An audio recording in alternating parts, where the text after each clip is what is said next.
while we scraped along the ground like rats. But from now on, we soar. Like eagles. Like eagles on...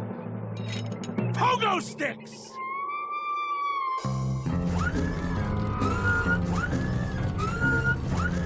What a relief. I was getting concerned that our transportation wasn't ostentatious enough.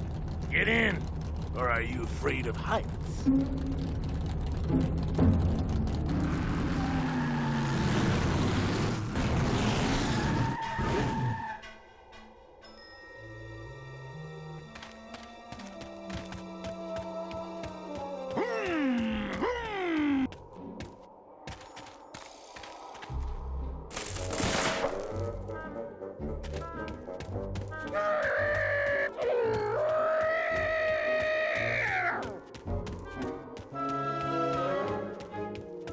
Well, this is the area that Tim and I would make a lot of jokes about because, you know, producer type person, I need to shorten the game, cut it somehow. So this area, I would, you know, say, hey, we need to cut the beavers. Does that make sense? He's like, no way, not cutting it. Oh, well, the whole time we'd fight about it, and it was that one kind of thing where that was the story I told a little earlier about the ship, you know, and he said, Leslie, a game is like a ship, and the ship is going, and it's going to keep going until it stops. And I was like, what kind of logic is that? It has to finish at some point. So I was like, look, the beavers got to go, and they'd always be on the list. And he actually drew me a little pictures on a napkin of like the armadillo, the beavers on fire. And he's like, why did you cut me, Leslie? Please don't cut me, Leslie. And he would just poke me. That's so funny. Yeah.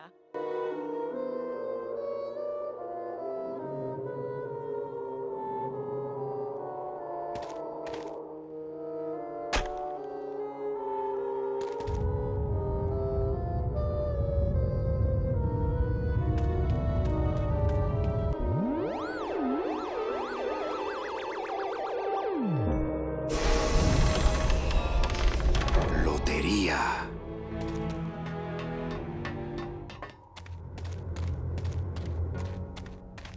This is like a callback to those brave young men and their jaunty jalopies. You ever seen that movie?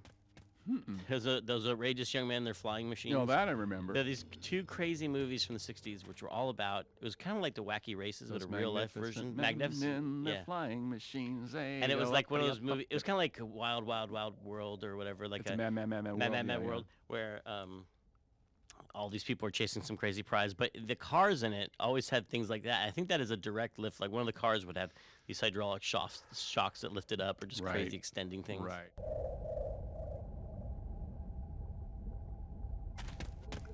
It looks like some sort of warning sign. They'll tear you apart bone by bone and build with you a human throne. Their buck-toothed king will sit upon what once was you, but now is gone. This key unlocks the gates of hell. Steady traveler, use it well.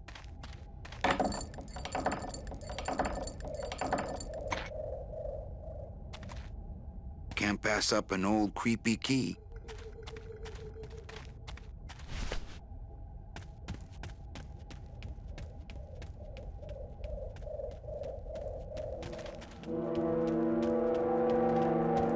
Maybe I'll just keep the lock on until I can Manny! What are you doing? Hey, don't sneak up on me like that. Don't you know what's on the other side of that gate? Yeah, the way out of the forest. Demon beavers, Manny! They'll make you into a dam! Relax, Geppetto. I'm not made of wood. But Manny, they don't use wood.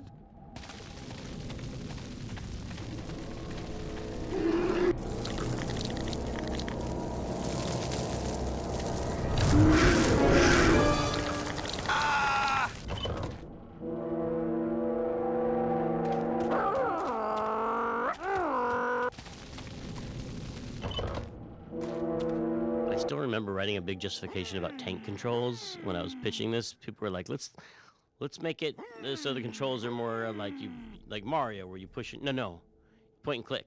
I was thinking tank controls I thought were superior to point and click at the time, because when you're pointing and clicking, you're distant from the screen, and the screen is this other thing that you're interacting with at your fingertips. Right. But when you're doing tank controls, you feel like you are in the center of the character, Right. and the world is rotating. The world's rotating around you, and so when you think, instead of going, I want to go on the left of the screen or I want to go to the right of the screen, you're saying, I want to look at the thing to the left of me and the thing to the right of me.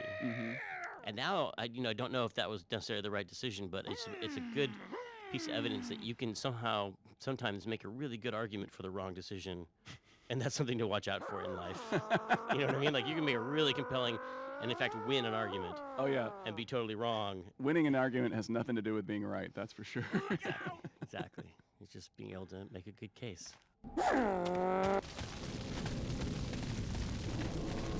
This scene actually is the beavers here are another good example of, like, why you have to have coroutines in games, because you know, at least in adventure games, you have to have like a script that just says, how's this beaver going to behave? What's he going to do?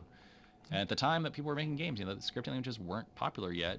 You had a lot of games in C, and somebody would have been trying to write in their game engine, in their game loop, and go run the beavers now. And in a scene like this, you had to be able to take that and say, this is how a beaver behaves. Right now, I'm thinking like a beaver. How would a beaver? He's going to crawl over here, and he's going to chew on these things, and then he'll get tired, and then he'll jump over here. The same thing with the pigeons and anything else. And that, again, it's like, I didn't have to think about the fact that they were needed. They were obviously needed. I mean, that's one of the things that Scump had made very obvious. Like, you cannot make adventure games without coroutines. They didn't even call them coroutines, though. I mean, we didn't even know what to call them for a long time until, Threads. They were just threads, yeah. And actually, that was one of the early experiments. I actually tried to use actual Windows threads, because this is a Windows game. It wasn't a DOS game. This is a Windows game. We can use actual threads. And I initially did try and actually have different Lua threads, and it was just so heavyweight. Machines are so tight, and it was so much overhead, and it was so complex. And it was like, no, we need something lightweight. It needs to be really focused on what the game does.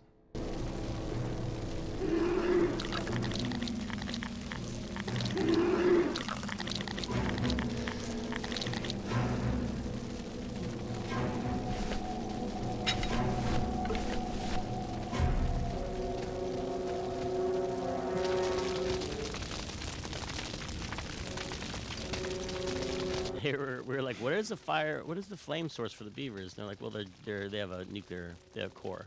They have a nuclear core, so they're thermonuclear flaming bone beavers. Yeah, I have to say, flaming bone beavers. I mean, you would think that what would be does that remind you controversial. of? Yeah. A band name? Maybe. Yeah. No, I don't think I could swim a single stroke.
That road leads out of the... Plus, how could I leave?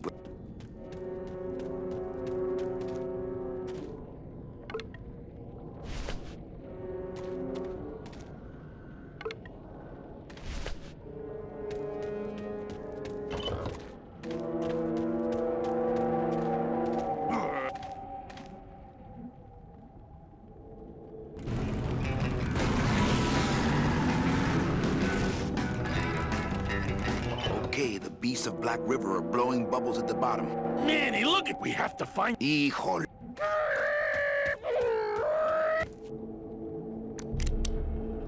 This outer gate is huge. I'll need... Manny, I don't know if I like driving over people. They can't feel it, they're dead. What, Dad? I wouldn't want to drive over you. That's because you and I, Gladys, are friends. Aw, Manny.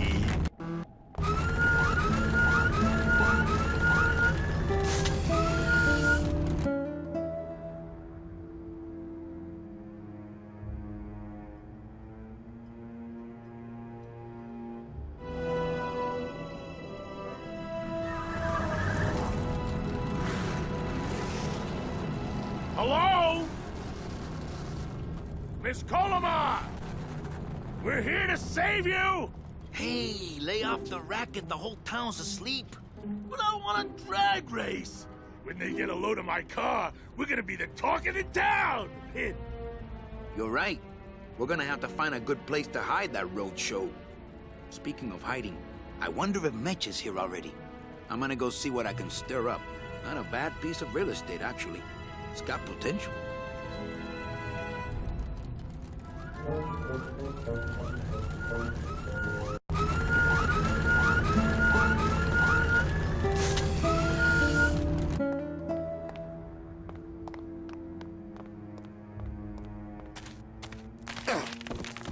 Ooh.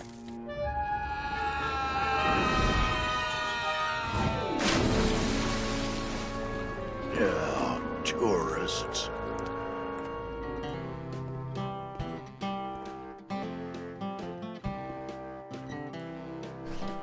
You gotta watch your step around here, stranger. Rubacava ain't the quaint little port town she used to be. Well, hell, looks like there's a new vessel in town. Pardon me whilst I go check her out.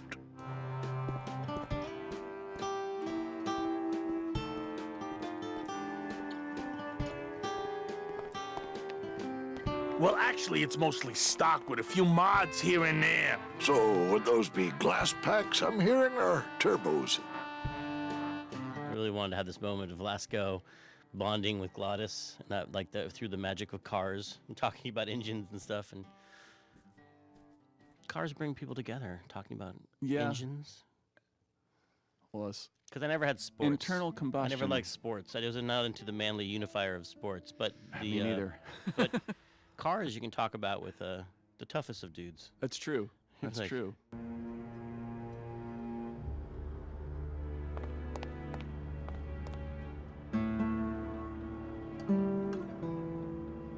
Gladys, you gotta hide that car. In a minute, man.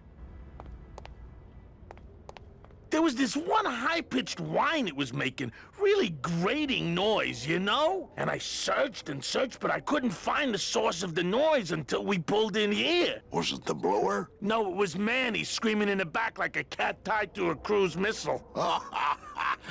That's a good one. Hola. Hey, Manny, Dockmaster Velasco here says he's got a place we can dry dock the bone wagon for a while. Oh, yeah. We can't leave a beauty like this out in the fog, or her chrome will get pitted. Pitted? Did you hear that, Manny? You folks gonna stay in Rubacava for a spell? I might be here a while. Is there any work in this town? Well, there's lots of work down at the docks, but it's all union work. And I just don't see you in that union. How do you get around here with all the mist? When you've strolled these docks as long as I have, Pilgrim, you know where you are by the smell of the sea, by the sound of the lonely foghorn, by the icy touch of the cold, salty air. Wow. Manny, could I have an eye patch?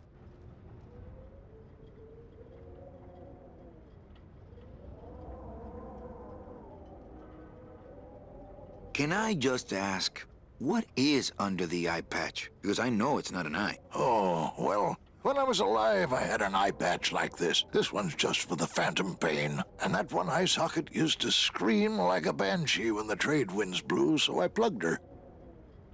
We're here looking for a woman named Mercedes Colomar. I'm not too good with names. Did she have any distinguishing marks or a tattoo? Not that she showed me. Well, like I said, I'm as good with names as you are with the fog. Hey, Manny. Hey.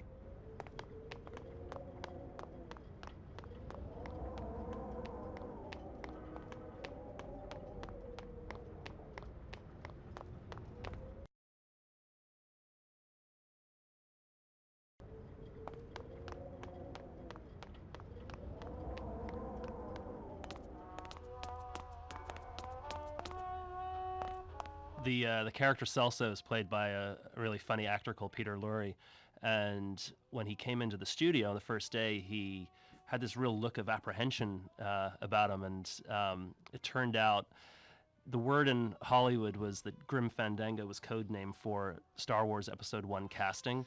So when he was coming in for the project, people were telling him, "You're going to be going in, and George Lucas is going to be there, and they're going to be flying you up to the ranch," and he was terribly disappointed when he walked in, and the only person in the studio was me.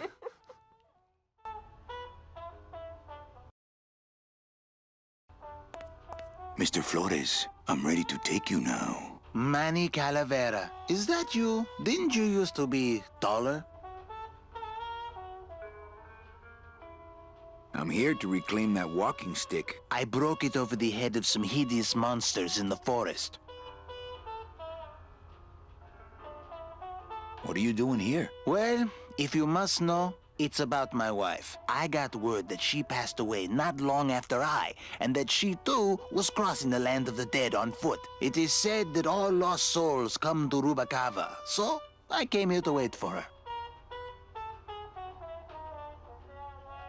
You must love her very much, Celso. Yes, this is true. Of course, she also has all of my money.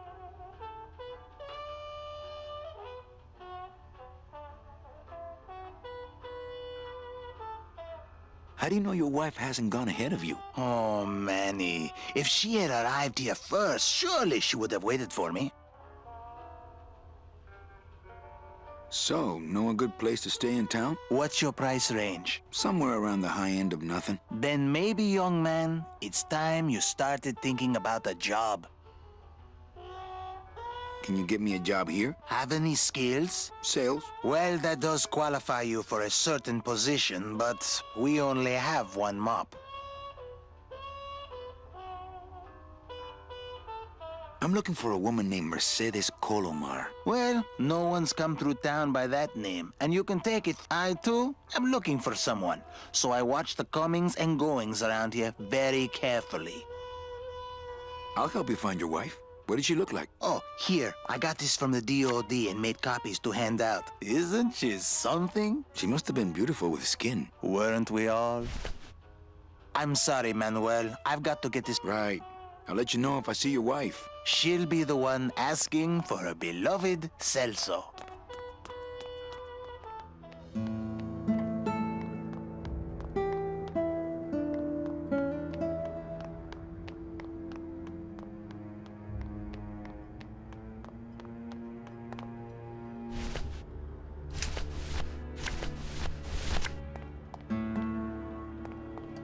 Ever seen this woman? Oh, if this is the woman you're looking for, take my advice. Forget about her. She sailed out of here weeks ago in a cozy portside cabin built for two, and she wasn't alone. How do you know she sailed out of here? I don't believe it. It's a tough break, Junior, but you gotta face it. Here, look it up in my port log if you want it in writing. 6 weeks ago on a Tuesday. Ticket for two, paid in full. I cracked the champagne on the bow myself. Hey, Manny.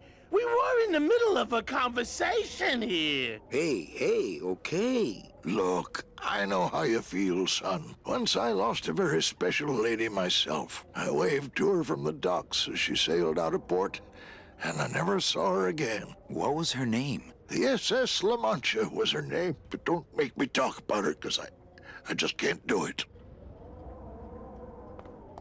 You sure a woman named Mercedes Colom? She might have. I told you. Velasco's logbook says Celso's wife took a bunk with a hunk.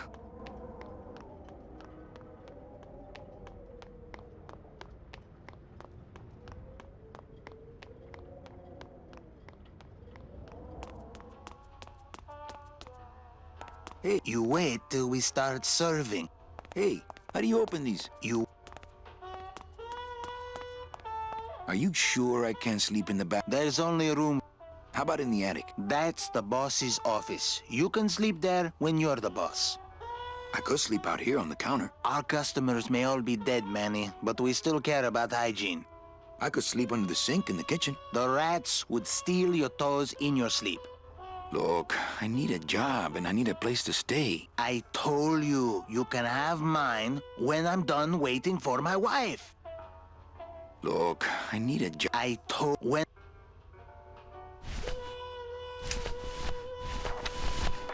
Celso, your wife sailed out of here 2 months ago with another man.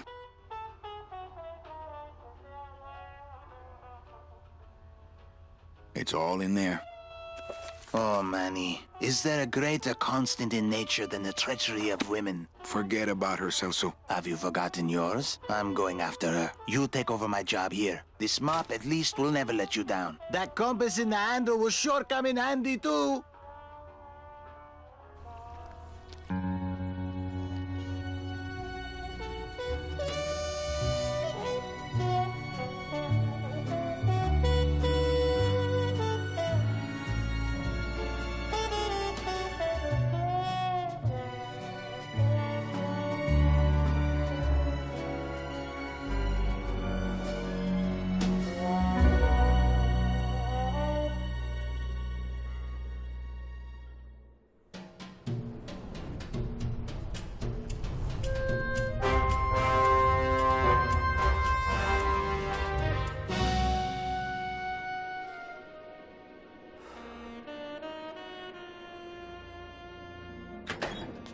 Hey, boss.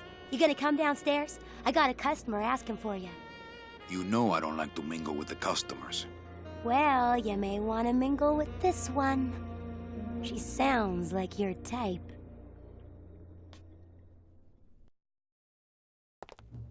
Well, looks like a quiet night in old Rubacava.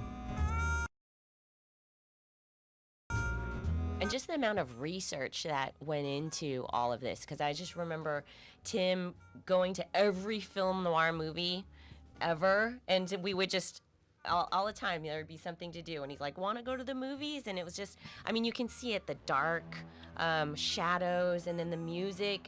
I mean, everything is just so film noir and really pulls you in. Yeah, I remember us all going to see Casablanca. And I think it was in the Castro Theater or something. It was one of those old San Francisco theaters. I forget which one it was, but it was the whole gang of us went. And yeah, remember? Did you guys go to the Golden Gate Fields for the horse races? I know they weren't. I wish. That was part of it, because I think there were some scenes around that, and that was just fun. I mean, just the research trips. Yeah, those were fun.